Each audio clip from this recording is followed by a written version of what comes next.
We've got a little bit of a water inflow here, which I feel like should be enough to hold the fish. If y'all, gosh, holy cow, right there. Right there. Over the last decade, I've caught fish in every corner of North America.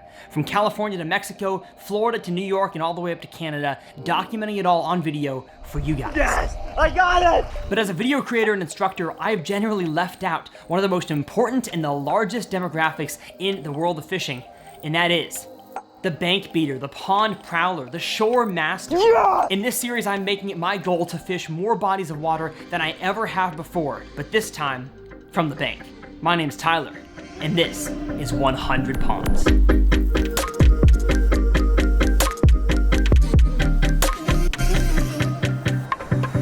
Well, what's going on, folks, and welcome back to 100 Ponds. I am pumped about this episode because I'm fishing for a very short period of time at a pond that I know has some good bass, but the conditions are not great.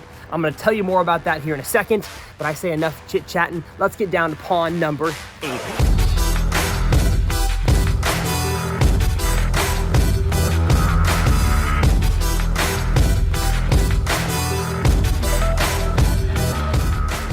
Now, for the time being, the conditions we have, at least sky conditions, are not that bad. It's not raining yet, but we have had some rain, as I said, and a lot of rain. So this pond today, the water, at least that I've seen it, has never been like clear, but it's definitely nowhere close to being clear now. I mean, like, it is dirty. The bank's got all kinds of gunk on it, which sometimes after a few days without rain, this can mean really good shallow fishing. But man, when the water is doing this, leading to this on the other pond, fishing is usually not good. Now, I would be dumb if I didn't at least make a few casts at this little outflow here. This does not count as a separate pond, but I feel like I'm down here, I might as well see if any fish are enjoying the spoils from the new flow.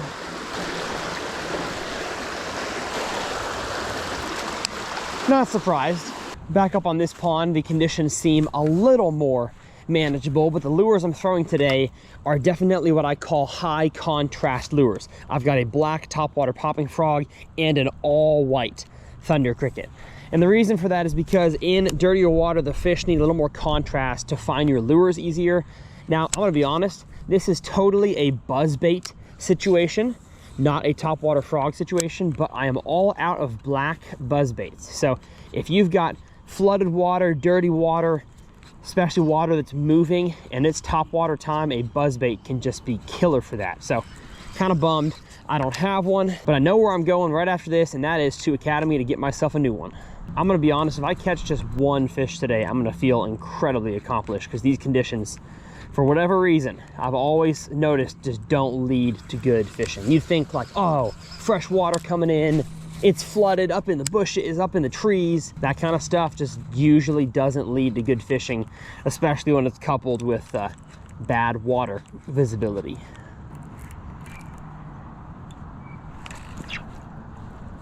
Dang, I caught somebody else's line? Come on now, that's no fun. It's braid too, yuck.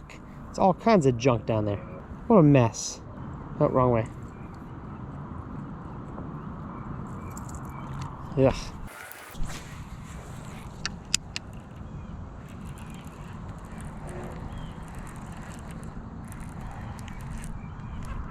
Oh, no way. No way. Holy cow. Holy cow, we got one. We got one. On the white thunder cricket. A nice one, too. A nice one. Get your butt in here, buddy. Yes, sir. Oh, my gosh. What a dang chunk. Look at this thing. That is one of the weirdest looking bass I've ever seen. He's got a giant hump on his head and is chunky all around, but who cares what he looks like? That is awesome. Got a sore on his tail. Such a cool, unique color. Definitely not a like a stocked farm bass. Yes! I'm telling you guys, besides the shad spawn, I rarely ever throw just an all white vibrating jig here. Got the tungsten thunder cricket with the Mach schooler trailer. And this is not usually my selection of colors. I like to go a little more natural. If it's, you know, clear water bait fish, I'm going more ghost or a lighter white. But in these water conditions, you've got to be extra contrasty, if that's a word. And obviously, even in this dirty water, a fish was able to come find it and eat it. That's awesome. We've got a little bit of a water inflow here, which I feel like should be enough to hold the fish. I don't believe the fish that I caught had anything to do with this water flow. He was far to the right over here. If y'all, gosh, holy cow, right there, as I was talking about old videos. Yes, holy cow, I called it. He was right there, holy cow, almost 4-pounder. Good grief, they are chewing this thing today, chewing it. Ouch, gosh, their teeth are so sharp. As I was saying, early on in my channel, I was fishing a lot of spillways and water flows and waterfalls with big swim baits with my buddy Ace and Grant Langmore, the swim bait kid. And if you just make repetitive casts over areas like this, I know I started on an area like this, down below this pond going into the next one, and didn't catch any. Not to say there weren't fish there could have been, but if you make cast after cast after cast, I mean, I'm talking like, we would sit there for an hour sometimes making the same cast. Sometimes all of a sudden a fish would show up, or we would finally irritate that fish enough and it would eat. But I'm gonna say something. The location of where that fish bit was very, very important. So here's a little current lesson for you. Bass don't like to sit, for the most part, in the direct line of the current. So the current is coming out of this little drainage pipe or drainage ditch here. It's going out this way. And so the least productive cast is going to be this direction right here, into the flow or against the flow. That's probably not where a fish is going to be. A fish is more likely to be right there, or more than likely where I caught it, right there, because that's where I see the backflow is happening. So any kind of small bugs or small minnows are going to be washed either out or out and around, and it is totally predictable that a fish would sit right here. So even though I caught one, I'm going to make a few more casts from this angle here, really focusing on that backflow to, if you're looking at the pipe, to the left side of it. And over the years of doing this, the best type of lure I have found for this is a moving lure. Could be a vibrating jig, could be a spinnerbait. I have fished a ton of different swim baits. So jig head swim baits, big glide baits, anything that moves is really good for this kind of situation. And man, I'm just pumped that what I'm talking about is working out. This is cool. But judging by how small this flow is here, that probably is the only fish sitting there. He might not be the only fish sitting there, you know, a few hours from now, but he is right now. So I'm gonna go back to the frog. But man, after 2 quick bites on the White Thunder, I don't think I'm gonna even catch one on the frog. I might, it'd be fun if I did. But these fish are telling me what they want. Let's keep walking. How am I gonna cross this? We're good. We're good. Look at that. Whoa. That's some of the evidence of the bad storms we've been having here. My goodness. Man, I want to throw the frog. My confidence is so low because my confidence is so high in this. There's a ton of wood on the bottom now from all the bad storms. Like all the stuff you see on the bank here has made its way into the water, which means I'm getting snagged a lot. Now it's snags that I can easily pull off of because they're not stuck to the bottom, but still makes it a little harder to fish this thing. And is that good for the fish? Do they like to have more cover in the water? I assume so. It's probably better than just flat mud bottom. They'd probably rather have a big pile of it than just a bunch of sticks strewn across the bottom. And I don't even know why I'm making casts out there toward the middle. I don't think that's where the fish are gonna be, especially in conditions like this. I'm pretty sure the fish are gonna be cruising the bank, looking for new bugs and things that have washed in. Man, we got tons of stuff in the water, my goodness. Like ordinarily I'd like all this stuff, but I kind of want the water to stabilize a little bit first. Looks like a tornado happened here, which honestly it might have. Gosh, holy cow. Oh my goodness. Fish chewed this thing out of nowhere. Didn't even have a hook set to him. He took off that way. My gosh, that was crazy. They are shallow and they are wanting to eat this thing. So you've got to be a little more repetitive with your casts in these kind of conditions to catch fish, both in the current and out of the current. There's one. There's one. Come on, baby. come on, yes. They are shallow and they are wanting a white bait. I just saw a little shad move off the bank when I walked by. Goodness, this is so much stinking fun. Can't believe it. Fish in these kind of conditions can either be extra tough to catch, or I guess they can make themselves very, very predictable. And if you notice the pattern, you can catch them in a heartbeat. And that's what we've done today. Over the river and through the woods. Goodness, glad I'm wearing my boots today. I can't help myself. I've got to make a cast, even though I'm pretty sure they're not up in the stuff here, all the new trees and junk in the water. It looks too good. I got to try. And how fun would that be, huh? I'm also noticing that not only are my bites coming on the vibrating jig and not the frog, and not only are they not coming around all this nasty new stuff, it's actually quite the opposite. The bites that I've gotten have been on the most open, flat, unchanged bottom this pond has. Maybe if I find more of that, I'll find more biting fish. It's possible. They just haven't moved into this stuff yet because it's too brand new. It just got here yesterday, the day before. Water's moving. Maybe the fish want a little more stability. I'm just thinking out loud here, folks. Gosh darn! Holy cow, he knocked absolute slack in it. Whoa!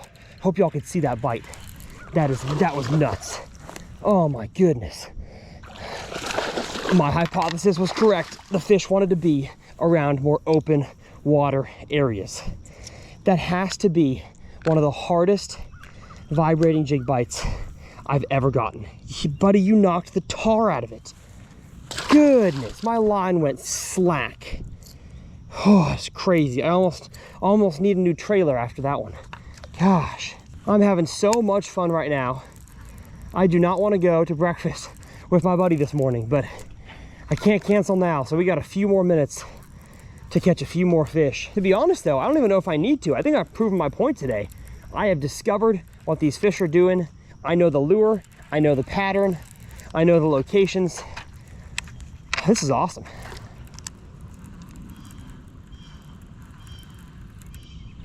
There's one. Yes, sir. Yes, sir. Gosh darn, come on now. Holy cow. That's crazy. Right next to the bank. These fish are up and they are looking for stuff falling into the water.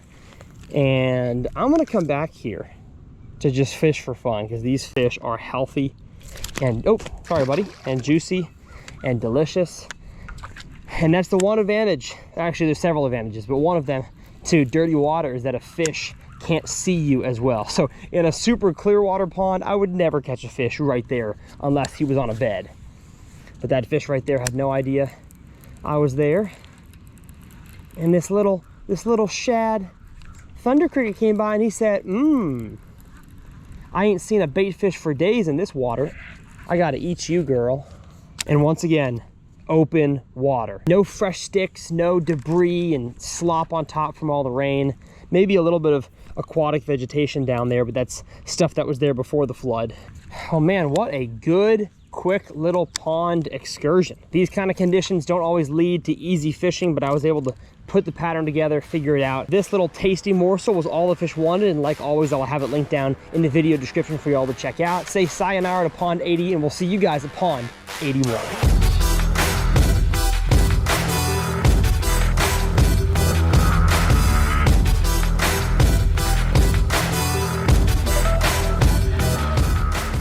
So one thing I'm seeing about this pond that I already don't like is the construction. Now, when you live in a residential area like I do in Dallas, construction is just kind of part of pond fishing. Some ponds that were good get destroyed by neighborhoods, and some that never existed before get built and stocked and become great fishing ponds. And so my initial thought, man, I hate construction, but it's possible it hasn't messed up at least that part of this pond yet.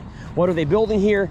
I have no idea. The conditions we have today though, it is still very, very wet. The ground is nice and muddy. My shoes are already caked. So it was stormy and cloudy yesterday. Today it is dead calm and sunny. So I'm definitely a few minutes late to get a good topwater bite, but I just want to make a quick kind of half loop around this pond at the aquatic vegetation I see, specifically these cattails here, just to see if there's a topwater bite around those first. But honestly, that's not the lure that I really expect to catch fish on. You know, I'm gonna cast at these from the other side. A dang bunny rabbit. Hello, Peter the rabbit. There's not even any water on the bank, really. All this shallow grass here is in 8 inches of water. And it looks like there's a flat that sticks out all the way into the center over here, and that's even in like a foot of water, max. Oh, I see some fish. I see some fish busting. Gotta reel in fast and get out to where they are. Oh, not the best cast. And man, I'm looking over there, and a white heron of some kind, or a white bird, is standing almost out in the middle. And it's obviously 4 inches deep out there. So I think, and y'all probably saw this on the drone shot. Again, I don't see the drone shots until after I finished fishing. The only fishable area is probably that bank over there. So I'm gonna make a few more casts just kind of out to the edge here, or what I assume is an edge or a drop off with the frog. But I really think we're gonna have to go subsurface, soft plastics, jigs, vibrating jigs, to get our bites today. I don't even know if showing up early today would have gotten me a good topwater bite. This just seems like a very silted in old pond. It has been here on Google Earth since 2001, which either means it is a horrible pond or a really good pond. Usually no in between there. Usually crazy silted in, bad vegetation, which is kind of what I'm seeing. But it can also mean the fish population has survived a lot of different viruses and ups and downs. And so there could be lots of good fish and a good average fish in here. I just don't think I'm gonna catch it on topwater, and that's okay. For once, the frog is not gonna play in this episode of 100 Ponds. Crazy. And since we're not gonna be covering as much water, we can afford to break out the big camera. Having my big Sony camera definitely makes me fish a little bit slower. Physically, I can't carry as much stuff, which sometimes is a good thing because I like to fish fast, and sometimes the fish don't like when I fish fast. Actually, no, they do like it because I don't catch them. But I'm gonna open up the Evolution tackle bag here, and I gotta figure out what I'm throwing. So the frog can go away. I rigged up a very small soft plastic swim bait on a little flashy swimmer, and I could throw it. And you know what, actually, I'm gonna leave it on. And I'm also gonna leave on a thunder cricket, but I'm gonna switch out the all white for a green pumpkin. Since I'm going shad with the swim bait, I wanna go bluegill with the thunder cricket. And I don't know what size bluegill they have in here, but I'm gonna go with the 3.38 inch, kind of the mid-size rage bug as my trailer. And then I'm also gonna bring myself just a regular jig as well and a pair of scissors so that I can try on the way back fishing a little slower. Let's go. First things first, I kind of want to see how deep it is right off the bank. All right, it's 4 or 5 feet deep, so kind of what I expected. Now I want to see how deep it is out there in the middle. 1, 2, 3, 4, 5, okay, 5 feet. So not that deep of a pond. I heard this thing was deeper from a buddy, but maybe a certain section is, or again, it's been silted in over years and years. Would not surprise me, especially with all the recent construction. Probably doesn't help things. And we have a little bit of snodgrass. Dang, we got some dang snodgrass down there. I think my half-ounce thunder cricket's a little too large. Oh, I had a bite. I had a small bite from something. Whoa, is that a baby bird? That thing was not flying very well. Man, today is nature day. Who cares about the bass fishing? I'm seeing turtles, I'm seeing rabbits, and I'm seeing baby birds. God is good. I probably need a wacky rig. I don't want one. Oh, I just had about a 2-pounder follow me. Literally, there he is. Yes, sir. Okay, not a 2-pounder. Success. Oh my gosh, I was starting to wonder if there were any bass in here. Now, this could have been a totally different fish, but I had a fish follow me all the way up to the surface, but did not eat. So I immediately dropped my same exact lure back down there, and that fish gave it the chomp. Heck yeah. I don't know how far he followed it from. It could have been all the way from the other side, or could have been just right here by the bank, but we caught one. But man, what a difference in conditions from yesterday to today. And I think that's what's making this bite a little bit more tough It could be this pond is not nearly as good of a fish population, but I think the conditions yesterday, even though it was crazy flooded, it actually helped me to have the clouds and the stormy conditions. The fish just bite better. I don't care where you live in those kind of conditions, at least as far as largemouth are concerned. But as with every 100 Ponds episode, one fish is considered a success at a pond, so I have succeeded, but I'm not done yet. Gosh, there was one. He ate it on the fall. He ate it on the fall in front of the trash man. Hey, let's go. Not a giant, but he ate the swim bait on the fall. Let's go. That fish was also shallow. So we have a pattern developing. The fish are shallower than I expected them to be under these conditions, but it's not always the fish you want that are gonna be, oh gosh, dang it. I gotta stop talking to the camera as I'm retrieving. I was saying that it's not always the size and quality you want, that the pattern you're just, that didn't make any sense. You don't always find the fish you want on the pattern you're finding. That's what I'm saying. So I'm fishing shallow and I'm getting bit, but those first two catches in that last bite, I could tell were not big fish. So I've got to figure out if it's a weed through the small fish to get big ones sort of deal, or if the big ones are just somewhere totally else that these fish are not. Looks like we have rain coming. I look that way and it's bright white. I look that way, it's dark blue. Good, more rain. Man, it is deep right there. Oh gosh, I've got a fish. That's why. That's why. I was like, my line continues to run. I've got one. He ate the thunder cricket on the fall. Also, what did he just spit up? He just gagged up something. Did y'all see that? It could have been water, but I'm pretty sure he just gagged up something. Slow-mo replay. Oh, well, there's poop out of his butt. Is there poop in my face? I don't think so. So catching them on the fall on a thunder cricket definitely leads me to believe they would bite a soft plastic or a jig. Let's see how deep it really is. 2, 3, okay. It is a little bit deeper over on this corner. And there's another one. Wow. Okay, this pond is loaded once again in front of the trash man. And I guess it still remains to be seen if it's a weed through the small ones, but we're doing a whole lot of weeding and I'm not seeing no big ones. There's one. Pequeño, mi amigos. Muy pequeño. ¿Dónde están los grandes? Well, the grandes did not show themselves, and to be honest, I'm not sure if the population of large fish is really big enough in here to merit a return trip, but I did go to the shallow area. It's basically shallow across the whole thing. I caught yet another small bass, and so I just don't think I'm gonna come back here. You know, I live around too many good ponds here in North Texas to want to return to this one, and so am I writing off a possibly good pond?